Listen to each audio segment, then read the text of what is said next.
Hi everybody, welcome to Julia in the Garden. Today I want to talk to you about growing garlic. Garlic is one of my favorite things to grow. I love to eat it, but also it is super simple and low maintenance. In most places you can plant garlic in the fall and harvest in midsummer. I garden here in Vermont, which is in the northeastern United States, and it is USDA Zone 5, so it gets pretty cold here. This past year, I filmed as I planted and harvested my garlic, so here is past Julia to show you the details. When you get your garlic to plant, whether it be seed garlic that you order or even garlic you buy in the store or that you harvest out of your own garden, it's going to be a head of garlic, right? That's what we buy. However, we don't just plant the head of garlic. What we plant is the cloves, these pieces here. And so before planting, we need to break apart all the heads into their individual cloves. And then each of those cloves will turn into a head for you to harvest next year. So I'm going to spend some time. This is my German extra hardy white, I'm pretty sure. And I'm going to spend some time breaking all these apart before we go outside. So the hardest part is getting the first one out. So you try to find an in-between clove. You don't want to hurt the cloves, okay? Yeah. And you can leave, so we want like the outside paper off, like this. I take some of that off. But you don't want them necessarily naked. If some of them are, it's okay. But like leave this inside clove paper on, do you see what I mean? This process is the same for whether you have hard neck or soft neck garlic. So most of my garlic is hard neck because that does grow better where we are. But I've heard that down in the southern United States, for example, that soft neck grows better. And I do grow some soft neck. This is an example here. It's literally just has a softer neck. They're easier to braid and they actually last longer, but mine ends up being a lot smaller than my hard neck. And the hard neck, especially the German extra hardy, is much more pungent, stronger. So good for things like fire cider. Whereas this is milder and might be better for you in meals or whatever you're using it for. So just keep that in mind. But the method of peeling the outer skin away and just separating the cloves is the same.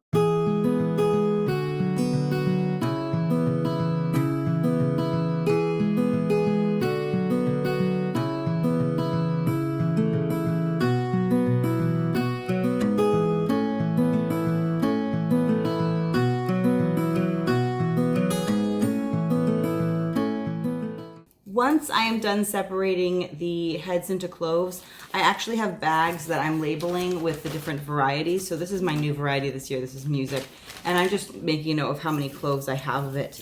And I'm putting those cloves in the bag so that when we go outside, I can try to plant them in an organized fashion. I'm out here in my potager, and this is where I grow a lot of my vegetables and fruits and herbs. And I have a raised bed here. There's two here, only one's for garlic. This one here is where I'm going to plant my garlic today.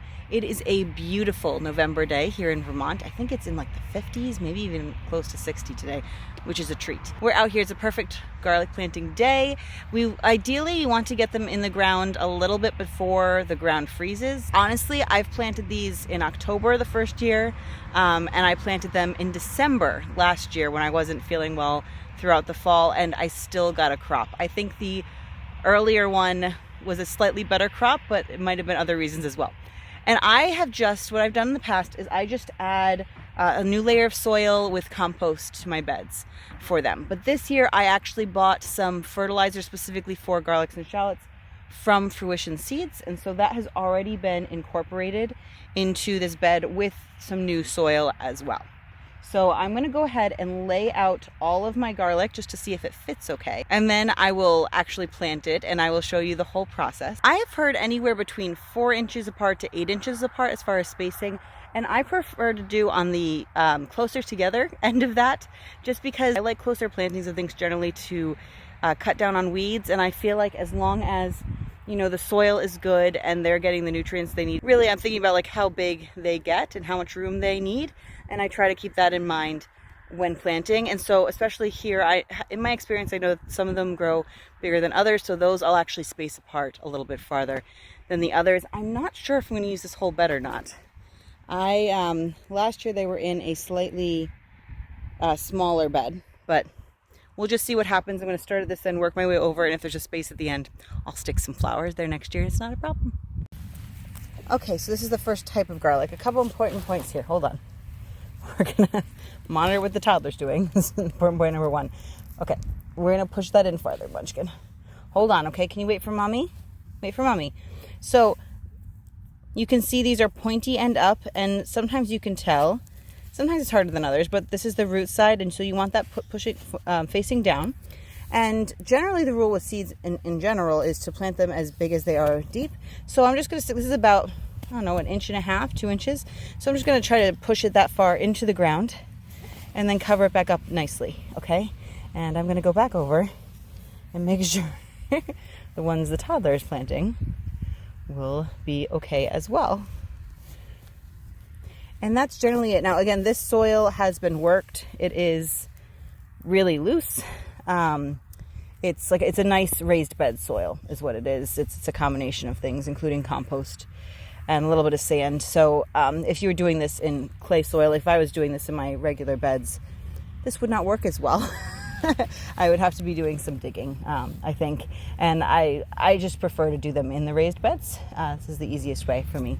So, and I have a label here I put on this side so I can start the next one on the next side.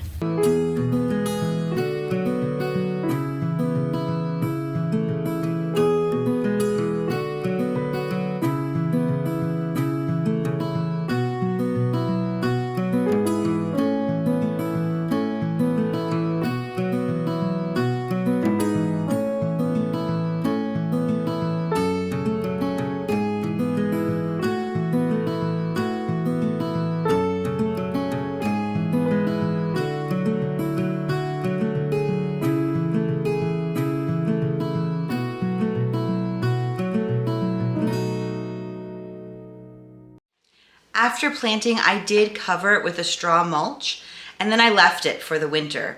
We did get rain and some snow, but I didn't water at all until I saw the shoots in the spring.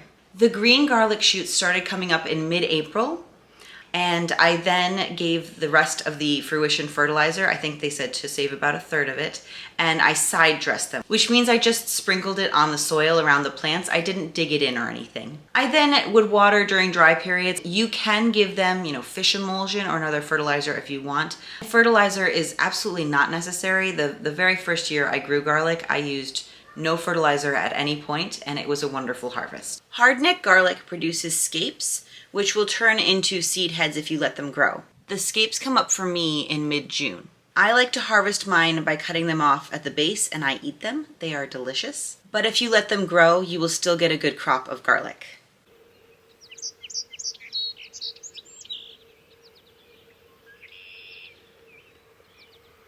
Hey everybody, it is July 17th and it is garlic harvesting day. It's had hay or straw down, and I've been getting the biggest weeds, but there still are some weeds you can see mixed in there.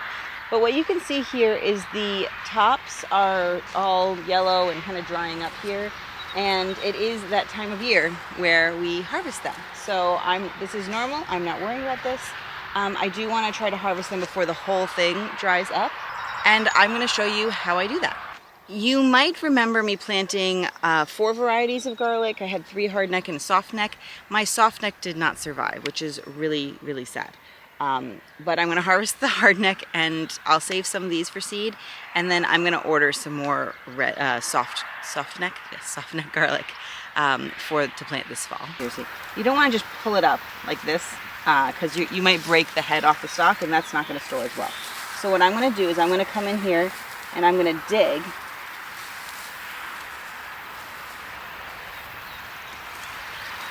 Dig down until I can kind of feel the bulk of it.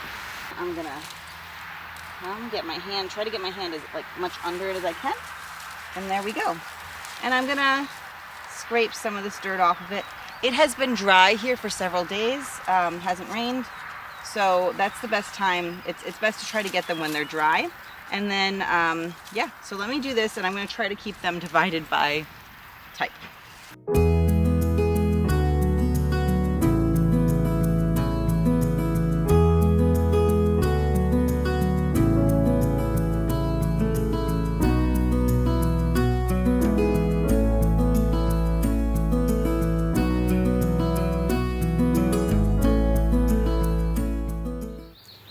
here they all are. I've got 3 separate groups here.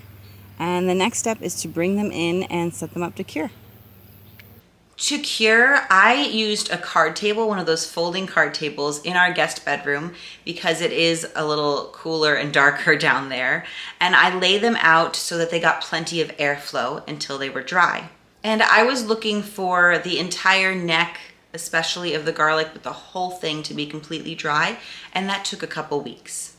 Okay, so these have dried for several weeks and now we're gonna clean them off because obviously we don't wanna store them forever with all this dirt on them.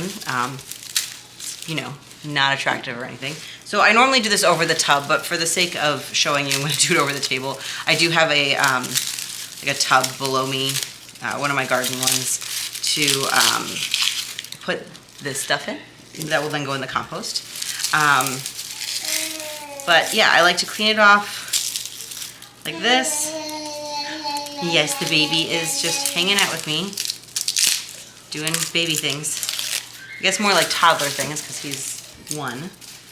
I like to take all of these off. Now you could use your scissors for this part. I usually find where it's pretty thin and I just break it off there. And I may, when I figure out how I want to store them, make this shorter with scissors or whatever, but for right now that's what I do. So I kind of do like the easy stuff. You'll see if you just kind of move your hand around on it, it comes off pretty easily. And then we also had left on the roots, because we left on everything. The roots and everything, when you first pick them, like it will continue to add to the bulb for a little bit, not long. And also we want them to dry out completely so we're not dealing with mold. So they've now dried, we've got all the nutrients from them, and so I just go ahead and I snip them really close. You don't want to cut, I'll show you, I do leave some on because you don't want to cut into inside there, into the cloves. We want to keep those whole and protected by the skin. But I do, hi baby, I do cut it pretty close. So you can see just like that, and then I kind of come through and see if I can get some more of the dirt out, but to be honest, it's not the end of the world. It's not as dirty as it was. And then I'll usually come back through and do another cleaning. Just, it depends on each clove, what I want it, you know, how I'm feeling. Basically, you want to leave several layers of paper on it. You don't want to strip it all the way down because it does continue to protect the cloves that are in here.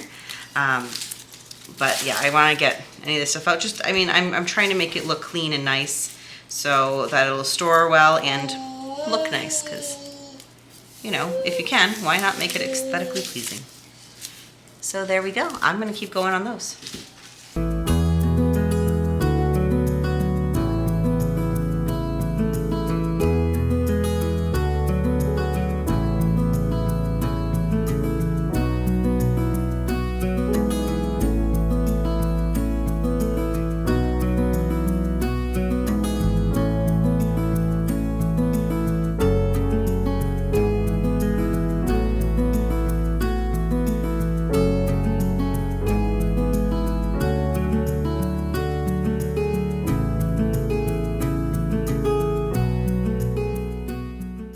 So after cleaning up the garlic, I did set some aside for the next year's planting. And that's one of the beautiful things about garlic is you can just save some and keep replanting it without having to buy more each year. In some cases, like if you want to try a new variety, of course, you can buy some more. And this year I did have a crop failure with my soft neck, so I did purchase some more soft neck garlic. But in general, you don't have to buy it every year, and that's wonderful. And I did already plant that garlic in fall 2022, and so hopefully I will have a good harvest in summer of 2023. The rest of the garlic I did put in kind of these bundles. Again, this is all hard neck, so they don't really braid like soft neck garlic does, but I like to put them in the bundles and then I hang them. These I have, I think, 3 or 4 small bundles like this for eating, and I have this hanging in my kitchen and I have more downstairs. So are you growing garlic this year, or will you be growing it next year? I hope this video inspires you and you can get out there and grow your own delicious, simple garlic.